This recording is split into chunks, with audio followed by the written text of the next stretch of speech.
Buenas tardes, chicos, ¿cómo están? La profe.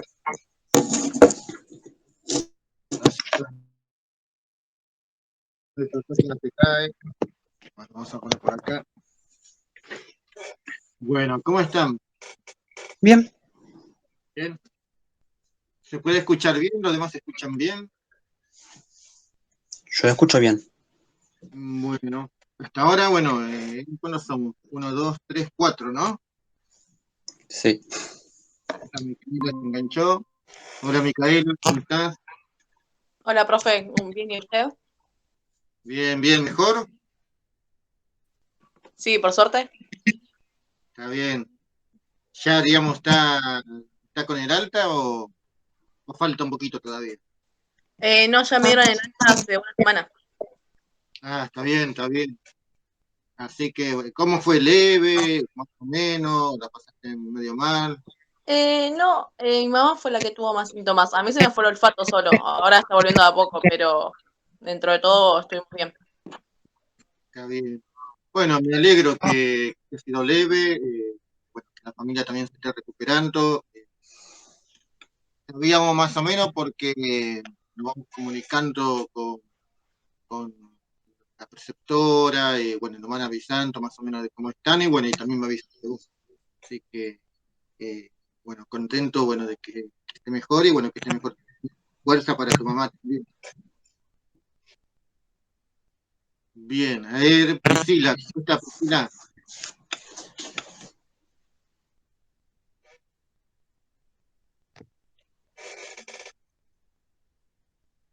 Ahí entró Franco. ¿Cómo está Franco? A ver si me van escuchando.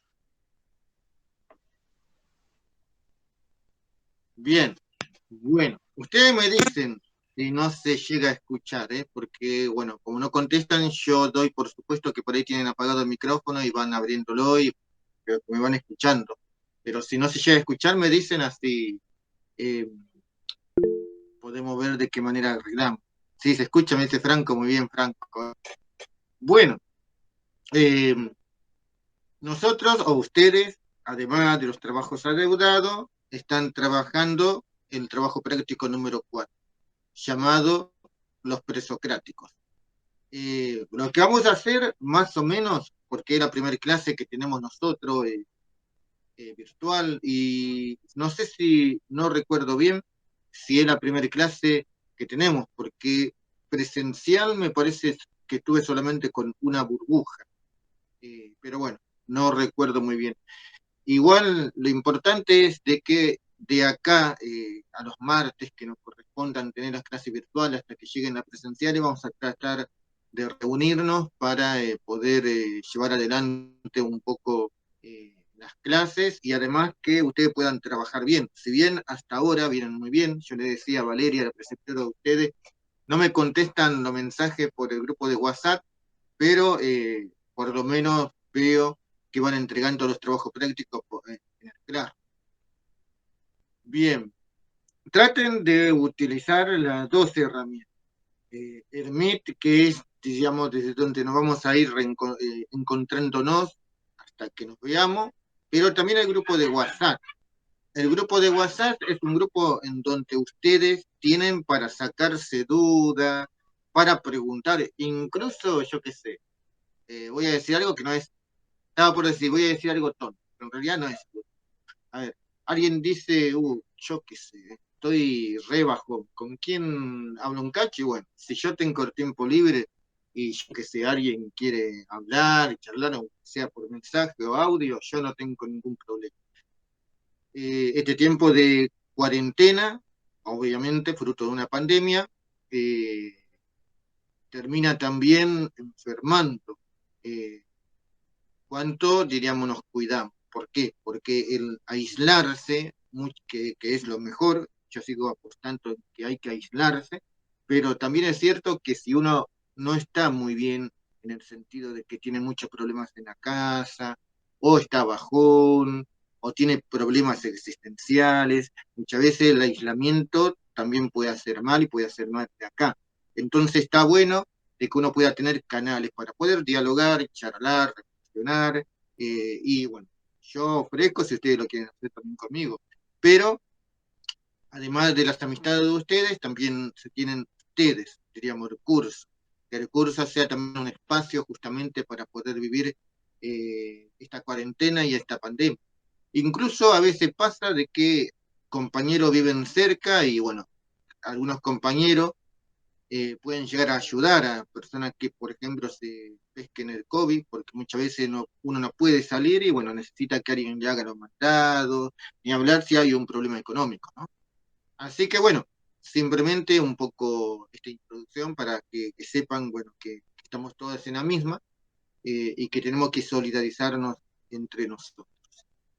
Bien, ¿alguien quiere decir algo antes de que empiece podría dar algunas pautas y que hagamos un poquito el trabajo práctico número 4? No, nada, profe. Bien, entonces vamos a empezar a hacer el trabajo práctico número 4. Vamos a hacer esto.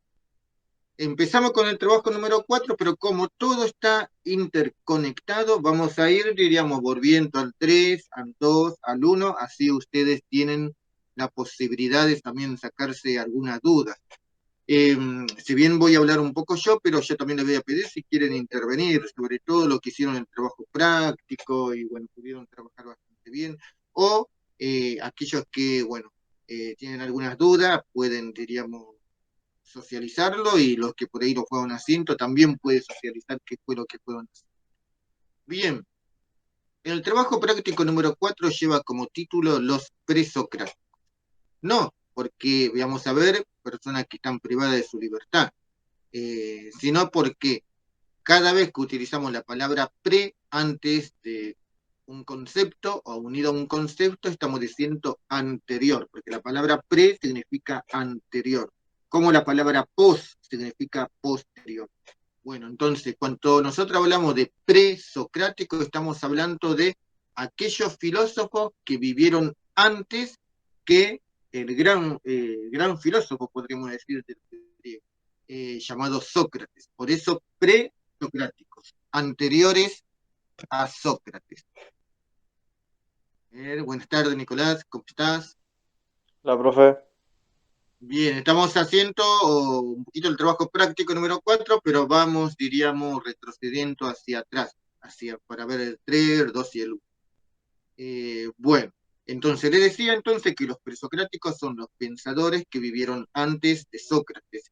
Además le llaman fisicalistas porque ellos lo que van a comenzar a hacer es eh, buscar un primer principio que haya dado origen a todo lo que existe. Y ese primer principio, para la mayoría de ellos, era un elemento natural. Quédense tranquilos, que ahora voy a explicar. Estos primeros filósofos van a romper con el pensamiento mítico, y ahí retrocedemos al trabajo práctico número 4, el paso del mito al logos.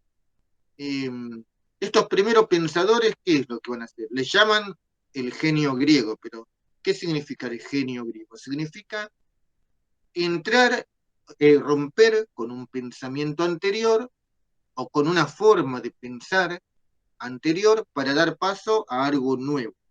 Lo que va a suceder es que se va a dejar de explicar la realidad por medio de los mitos y se va a empezar a explicar la realidad de una manera racional, de una manera incluso natural.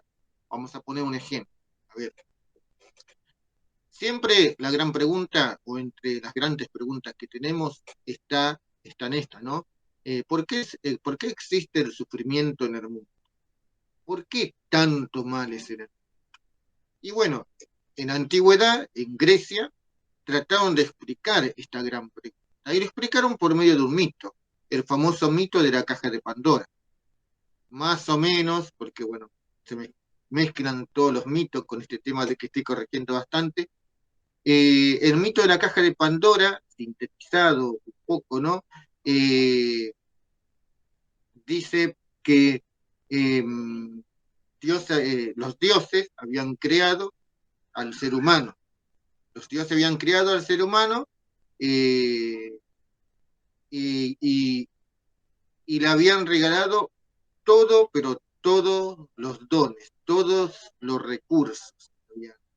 le había regalado los dioses a los seres humanos, para que los seres humanos puedan vivir como seres mortales bien en la tierra. Pero un gran soñador llamado Prometeo, lo que quiso es vivir más que como vivían los mortales, mejor que como vivían los mortales. Y para eso, ¿qué tenía que hacer? Subirse al monte Olimpo, que era donde vivían los 12 dioses del Olimpo, y robarle algo muy preciado, algo que era signo de la civilización. Lo que le roba Prometeo a los dioses es el fuego. Entonces, Prometeo baja con el fuego, lo deja en la tierra, y los seres humanos comienzan a vivir de una manera extraordinaria, pero sin el permiso de los dioses. Por lo tanto, los dioses se enojaron mucho con Prometeo por haber hecho eso, y entre otras cosas, lo que hizo Zeus fue castigar a los mortales, castigar a los seres humanos. Se dice, esto bueno, lo dicen varias mitologías, que en la antigüedad los seres humanos eran hermafroditas. ¿Eso qué significa? Significa que los seres humanos no eran varón y mujer, sino que el ser humano era varón y mujer a la vez. Es decir, el ser humano se sentía completo, satisfecho, que no necesitaba del otro. ¿Por qué? Porque era masculino y femenino, varón y mujer. Por eso que la palabra ser humano no hay que utilizarlo solamente para hablar del varón. O cuando yo digo hombre, la palabra hombre significa ser humano. Y cuando yo digo hombre, estoy hablando de varón y mujer. No es lo mismo hombre que no es sinónimo hombre que varón o ser humano que varón. ¿Por qué? Porque hombre es el varón y la mujer. Porque el varón y la mujer son seres humanos. Bien, en la antigüedad, según la cultura griega, los seres humanos eran hermafroditas, se sentían completos, con mucho poder. Y los dioses, Zeus sobre todo, se había enojado mucho porque Prometeo le había robado el fuego. Entonces, ¿qué fue lo que hizo Zeus? Tiró un rayo y partió al hombre por la mitad. Desde ese momento, el varón y la mujer van a ser personas distintas y se van a necesitar. El varón se va a sentir necesitado de otra persona, la mujer se va a sentir también necesitada de la otra persona, y como ahora no van a ser la misma persona, sino que van a ser distintas, van a pensar de manera distinta. Por lo tanto, ahí también comienza un poco la guerra de género. Como la mujer no piensa igual que el varón y el varón no piensa igual que la mujer, no solamente se van a necesitar, sino que también se van a hacer la guerra, van a entrar a jugar las incomprensiones, la violencia, etcétera, etcétera, etcétera. Ese es el primer castigo que le dan los dioses a Prometeo y a los seres humanos. ¿Por qué? Porque le habían robado el fuego, y el fuego era signo de la divinidad, no signo de la humanidad. Entonces, los dioses hacen esto. Y además envían a la tierra envían a la tierra una caja negra con un montón de cosas y con el letrero prohibir abrir. Justamente pasaba caminando inocentemente la chica, Pandora, y todo el tiempo miraba esa caja. Y decía, ¿qué será que hay ahí adentro? ¿Cómo me gustaría abrir esa caja? Pero no lo abría. Pasaba otro día y miraba la caja, uy, casi se me cae el celular, miraba la caja con más detenimiento y decía, qué linda caja, qué gana que tengo de ir a abrir esa caja para ver qué hay. Hasta que llegó el momento que no se aguantó más, corrió desesperada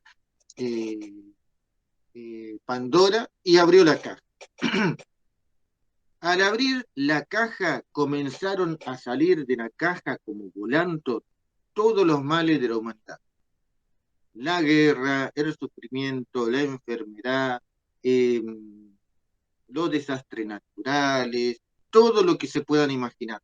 Es más, Pandora comenzó a mirar a la derecha, a la izquierda, atrás, adelante, y comenzó a ver todas las cosas que pasaban. Entonces se asustó y cerró la caja. Ya era tarde, porque todos los males ya habían, diríamos, se habían esparcido por la tierra. Pero por lo menos cuando cerró la caja había algo que había quedado dentro de la caja. Y lo que había quedado dentro de la caja era un don, la esperanza. Y ese don de la esperanza siempre le recuerda al ser humano que por más que se haya querido revelar de los dioses, y por más que los dioses te hayan castigado, tarde o temprano los dioses te venían a aplacar, venían a retroceder y venían nuevamente a hacer que el mundo sea armonioso y que el ser humano tenga armonía entre ellos. Fíjense entonces, este mito, que es un mito, es, diríamos, un discurso que trata de explicar un problema. ¿Por qué el sufrimiento? Pero diríamos, es un mito que trata de explicar por medio de alegorías, símbolos, imágenes, un problema, diríamos, que es muy actual. Hoy en día la ciencia hace lo mismo, la ciencia también intenta de explicar por qué existe el sufrimiento, pero lo va a explicar por medio de un discurso técnico, por medio de un discurso científico. Es decir, tenemos un problema, ¿por qué el sufrimiento en la humanidad? Y lo explican los mitos y la ciencia lo van explicando de una manera particular. Por lo tanto, con esto, ¿qué es lo que quiero decir? Que estos primeros pensadores que van a ir surgiendo van a comenzar a observar los discursos que daban los religiosos de aquellos tiempos, la religión de aquellos tiempos, y van a decir, esto ya no es adecuado. Tenemos que tratar de explicar de otra manera, tenemos que perder, entre comillas, y en el buen sentido de la palabra, el respeto hacia lo que nos propone la religión. No porque no queramos creer más en los dioses, sino porque se necesita otra explicación para todo esto, se necesita una explicación natural y racional. Por lo tanto, es que para estos primeros filósofos comienza a quedar de lado la religión, sobre todo la mitología, y comienzan a surgir un pensamiento racional. Por eso es que en uno de los puntos del trabajo práctico número 3, yo le preguntaba qué significaba la frase que en vez de seguir creyendo en los dioses, más o menos así dice, ¿no? Los primeros filósofos lo que hicieron es comenzaron a racionalizar la realidad y a crear conceptos. Bien, los primeros filósofos comienzan a racionalizar la realidad, es decir, comienzan a observar y a buscar verdades empíricas o evidencias para tratar de explicar lo que ellos observan, lo que ellos ven, lo que ellos viven. Ya no se conforman con lo que le ofrecía la mitología. Por ejemplo, este relato, este cuento de la caja de Pandora. Existen muchos relatos y muchos cuentos dentro de la mitología griega, pero también existen muchos relatos y muchos cuentos que explican el mismo problema o todos los problemas en distintos pueblos. Ejemplo, si nosotros abrimos la Biblia, vamos a encontrarnos que casi en la misma época en que se escribe este mito de la caja de Pandora, también se escribe otro mito, que para muchos este mito forma parte de uno de los libros sagrados, ¿no? En este caso la Biblia. En el libro del Génesis nosotros también tenemos a seres humanos que vivían en un paraíso, pero que en un momento determinado se rebelan frente a Dios. En este caso frente a Dios. Porque en la cultura hebrea, donde surge la Biblia, eran monoteístas, no eran politeístas. Politeístas es cuando se creen en muchos dioses, como hacían los griegos de este entonces, diríamos de esta época que estamos investigando. Los hebreos, en cambio, eran monoteístas, creían en un solo Dios. Pero fíjense en que este relato del libro del Génesis, es decir, uno de los primeros libros de la Biblia, encontramos que los seres humanos también se rebelan frente a Dios. En este caso, el protagonista no es Prometeo, y el recurso que le roban a los dioses es el fuego, sino que los protagonistas son Adán y Eva, y lo que hacen es comer una manzana prohibida. Una manzana que, entre otras cosas, le venía a dar el conocimiento del bien y del mal, y que lo venía a transformar como dioses. Fíjense, si ustedes hacen un paralelismo, van a ver que, diríamos, la misma técnica o la misma estructura se dan en los relatos. Un Dios que crea a los mortales, los mortales que viven bien pero que ansían otra cosa más, que le roban o que desobedecen o que se rebelan frente a su creador, un Dios que se enoja, por ejemplo, en el Dios de la Biblia, Dios qué es lo que hace, agarra y lo echa del paraíso a Adán y a Eva, lo castiga a Eva diciendo vas a parir con dolor, y a Adán lo castiga diciendo vas a trabajar la tierra con el sudor de tu frente. Pero fíjense, no queremos entrar, diríamos, en discusiones religiosas, al menos todavía, pero los mitos también están dentro de los libros sagrados, en este caso dentro de la Biblia judeo-cristiana. También podemos encontrar mitos si uno agarra y lee, por ejemplo, el Corán, que es el libro sagrado del islámico, o si alguno, por ejemplo, lee algunos libros sagrados de los mayas, de los aztecas, de los calchaquíes, de acá en Argentina, es decir, todos tenían su libro sagrado y todo explicaban la realidad por medio de mí. Bien, entonces, acá estamos nosotros jugando un poco con el trabajo práctico número 3 y el trabajo práctico número 4. Retrocedemos un poquito entonces al trabajo práctico número 3 para ver un poco esto. Y ahora volvemos otra vez al trabajo práctico número 4.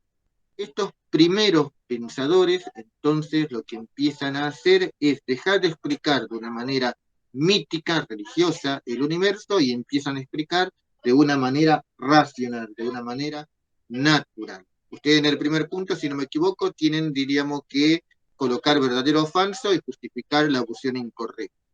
Eso lo dejamos para el próximo martes, a ver cómo lo fueron haciendo. Después, si no me equivoco, no me acuerdo cuánto punto di, pero bueno, vamos a ver. Después di un punto en donde tienen que hacer una red conceptual sobre los presocráticos mismos. ¿Qué es una red conceptual? Una red conceptual es, diríamos, como bien indica la palabra, una red en donde yo voy colocando ideas o conceptos importantes, y de esas ideas y conceptos importantes voy sacando yo ideas secundarias. Vamos a poner un ejemplo para que ahora lo puedan ver. Lo primero que yo tengo que colocar, obviamente, es presocráticos. Entonces, acá ustedes leen la palabra presocrático. Fíjense, una red conceptual no es tan complicada, porque yo lo que tengo que hacer simplemente es sacar flechita y colocar conceptos, o en este caso, si ustedes quieren, porque como es la primera vez que lo vamos a hacer, ideas. Donde colocan, no sé, presocrático, rompieron con la mitología griega. Pensamiento racional y natural. Buscaban un primer principio. Entonces ustedes sacaron 3 flechitas y colocaron 3 cosas. Entonces, ante estas 3 cosas, que ustedes, 3 conceptos o 3 ideas que ustedes sacaron, tienen que tratar, diríamos, de desarrollar un poco más. Entonces, por ejemplo, vamos a sacarle 3 flechitas más a cada una. 1, 2 o 3, 1, 2 o 3, 1, 2 o 3.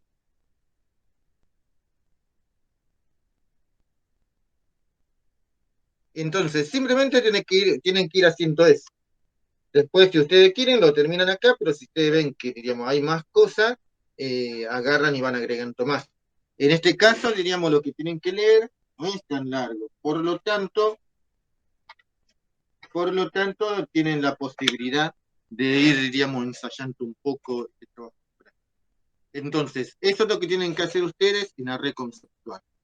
Como les decía yo anteriormente, los presocráticos eran los filósofos anteriores a Sócrates, y tenemos varios, yo le coloqué 4. Uno es Tales de Mileto, otro es Heráclito, tenemos otro filósofo que se llama Parménides, y un filósofo que seguramente es conocido de ustedes porque lo habrán trabajado en matemática o en el taller lo habrán aplicado para hacer algunas cosas, que, bueno, este filósofo es Pitágoras. Bien, existen más filósofos presocráticos todavía. Yo le coloqué solamente estos 4 para que ustedes puedan investigar quiénes eran. Los filósofos presocráticos buscaban un primer principio que haya dado origen a todo lo que existe. ¿Qué sería un primer principio? Un primer principio sería esto. Fíjense, si lo vemos en nuestra mirada actual acerca del universo. Nosotros decimos que todo el universo, todos los planetas, las estrellas, el Sol, nuestra vida, incluso nosotros, todos, somos producto de algo que se dio hace millones y millones y millones de años. Una explosión primera, el Big Bang.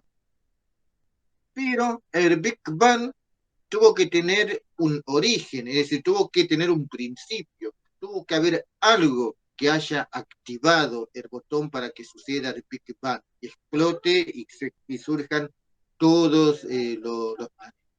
Pero antes de ese principio, que dio origen a este Big Bang, tuvo que haber otro principio. Y así después tuvo que haber otro principio. Y entonces vamos retrocediendo. Acá tenemos el Big Bang, tenemos un principio, otro principio, otro principio, otro principio, hasta llegar al primer principio. El primer principio que dio origen a todas las cosas. Bien, los presocráticos van a decir que ese primer principio no son los dioses. Que ese primer principio no es Zeus, no es Afrodita, no es Hades, no es Ares, no, sino que van a decir, ese primer principio que dio origen a todas las cosas es un elemento natural.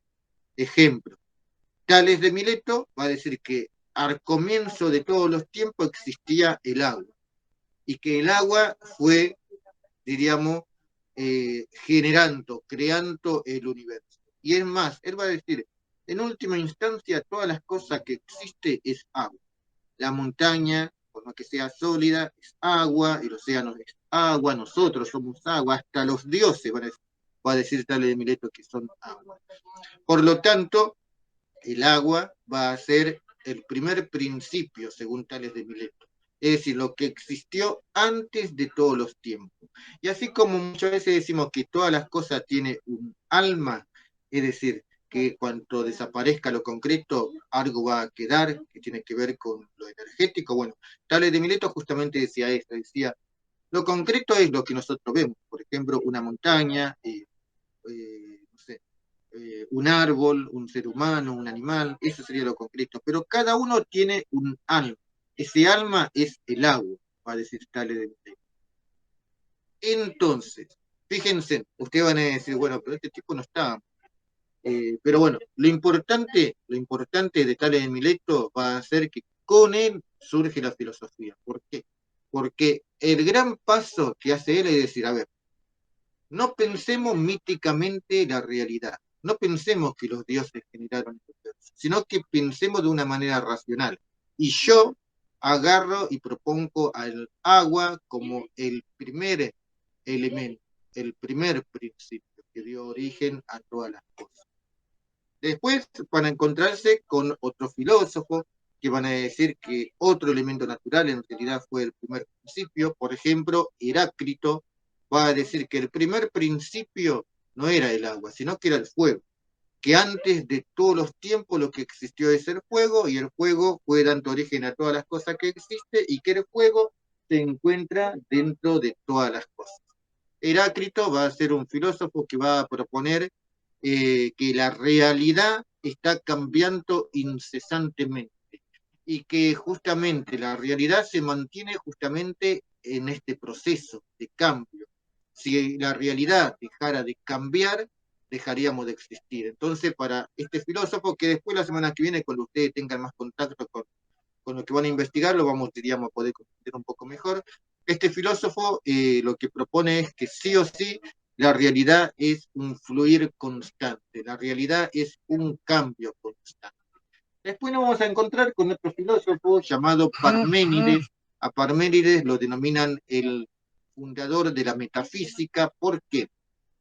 Porque Parménides va a decir que en realidad no existe un elemento natural, no es el origen de todas las cosas, sino que existe otra cosa que es el origen de todo. Y esa otra cosa que es el origen de todo es lo que él va a denominar el ser.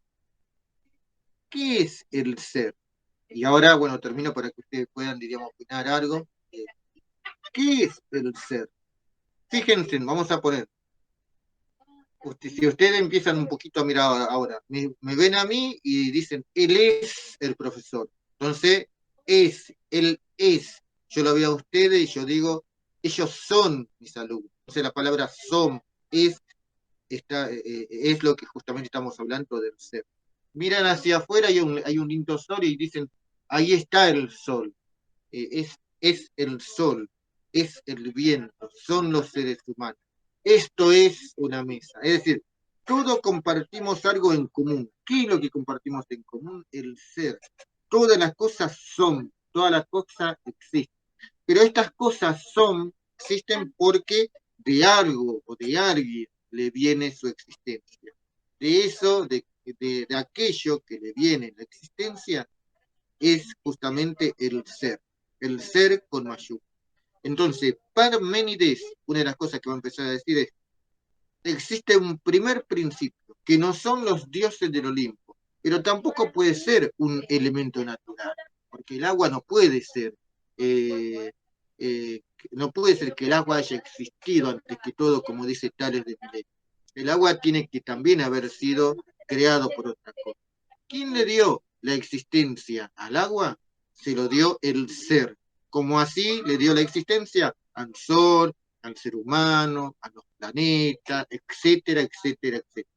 Por eso es que a Parménides lo llaman el fundador de la metafísica. Y después lo vamos a tener a Pitágoras.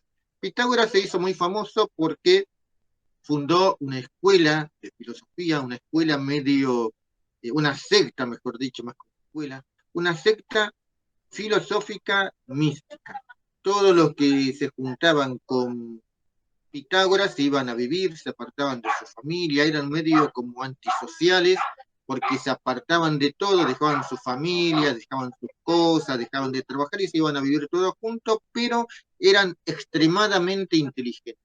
Por eso es que ellos lo que hacen es desarrollar la matemática, los diferentes teoremas. Así como también desarrollan otras cosas, por ejemplo, ellos descubren los acordes musicales, ellos descubren también los números. Eh, entonces, para que se hagan una idea, los pitagóricos van a ser muy importantes dentro de la filosofía porque ellos van a poner justamente la base de un montón de cosas. Especialmente van a colocar la base de lo que van a ser las primeras escuelas filosóficas. Eh, para Pitágoras, el primer principio el primer principio va a ser el número. Para ellos, el número o los números son lo que existieron desde antes de todos los tiempos. Y esos números se fueron transformando en cosas. Ellos no entendían a los números como lo entendemos nosotros. Vieron que nosotros vemos un número escrito, pero además un número natural. 1, 2, 3, 4. Para los pitagóricos, los números eran figuras, eran imágenes. Un ejemplo, el número 3 simbolizaba la familia.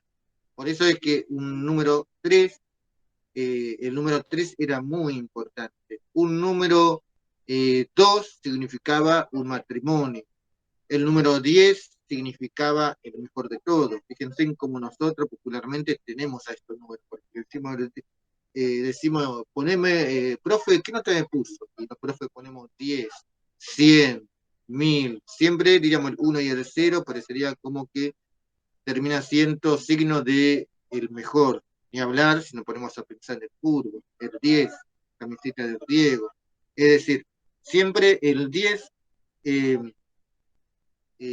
imaginariamente, en el imaginario social, siempre jugó un papel muy importante. Franco se ríe, no sé si será porque dije el Diego, pero bueno. ¿Qué más? Bueno, el 7 siempre fue número de infinito, no, siempre fue número de infinito. Ah, porque el 0,1 no es bueno.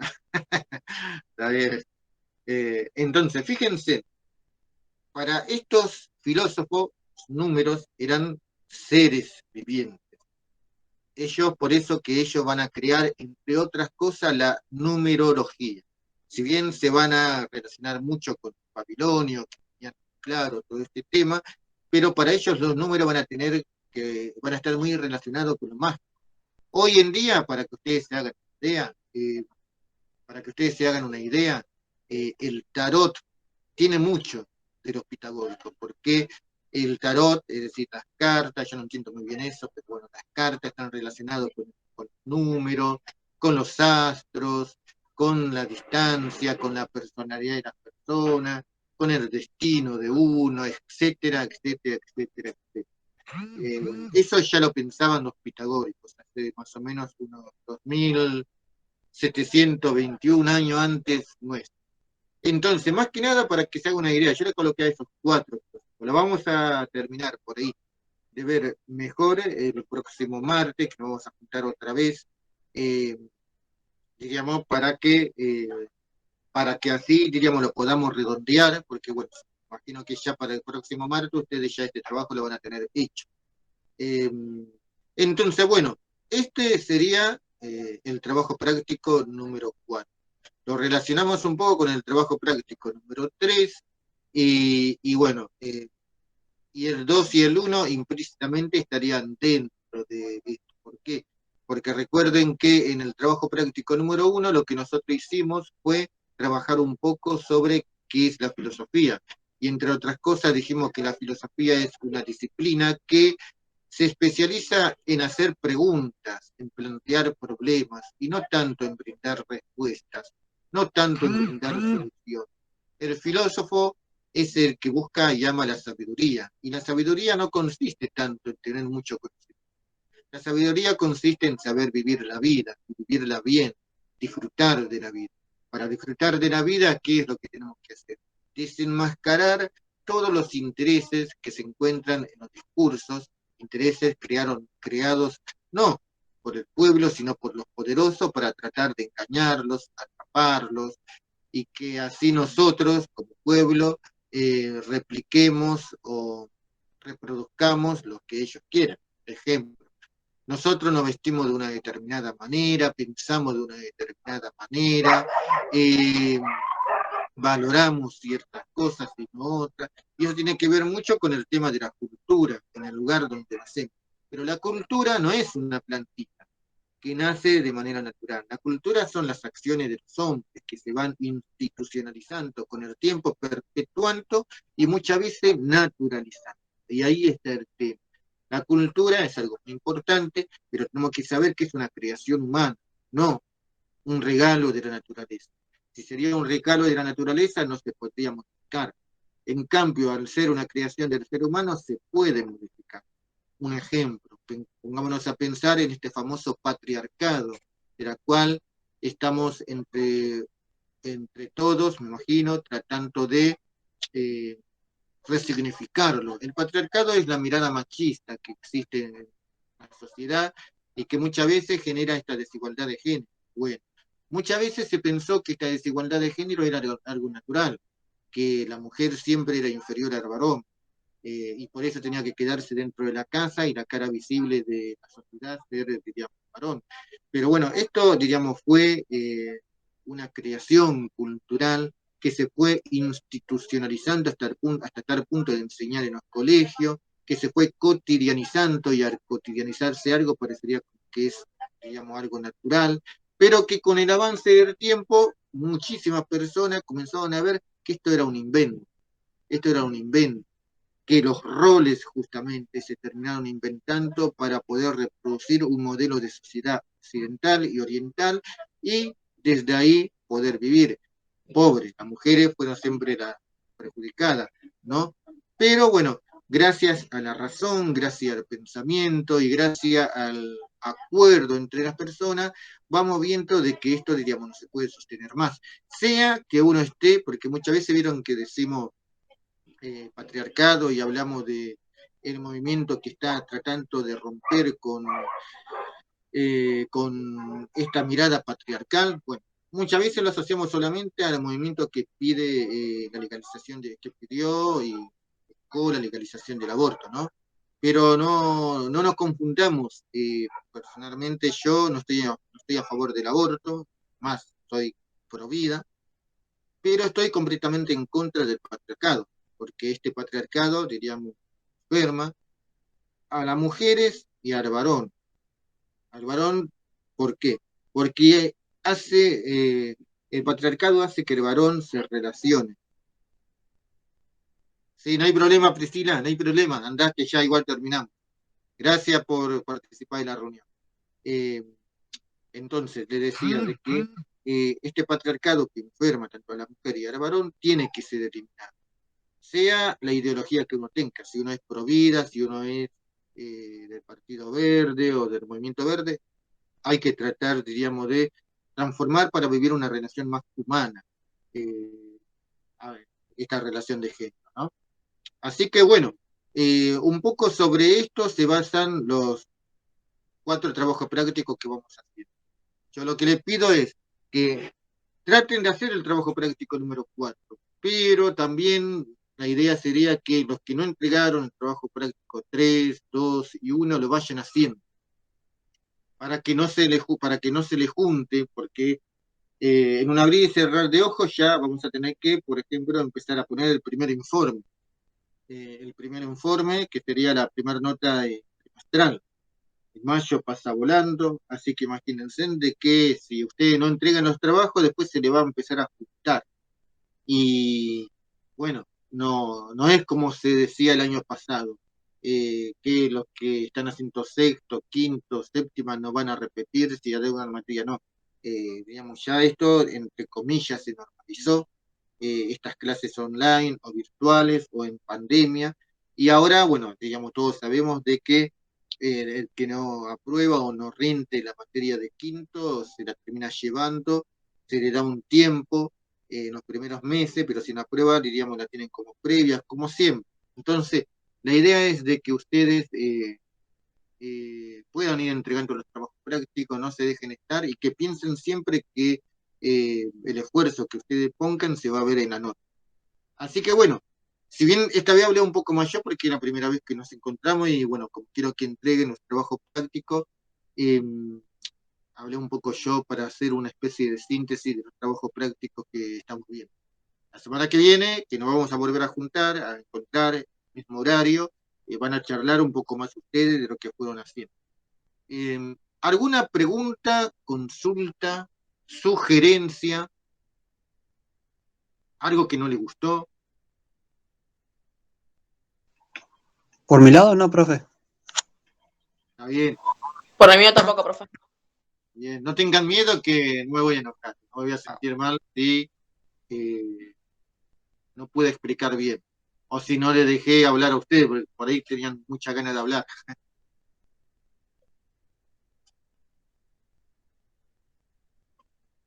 Bueno, entonces, ¿le parece bien que dejemos por hoy y nos vemos el próximo martes? Ya iríamos seguramente con eh, las tareas realizadas.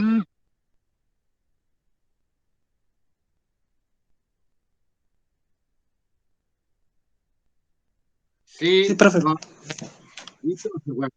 Bueno, entonces nos estamos viendo el próximo martes. Una cosita, ¿no? Antes de irse me dicen tus apellidos. Así lo Zacarías. pongo. ¿Cómo? Zacarías Gabriel.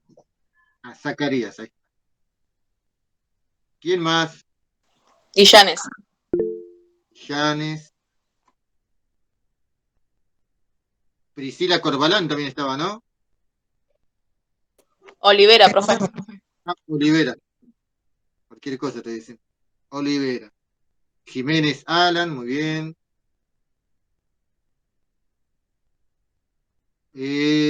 Montemurro.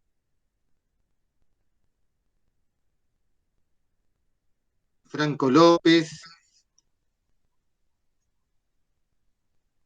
Gallardo Ignacio. ¿Quién más? Gabriel Cepeda Guillermo.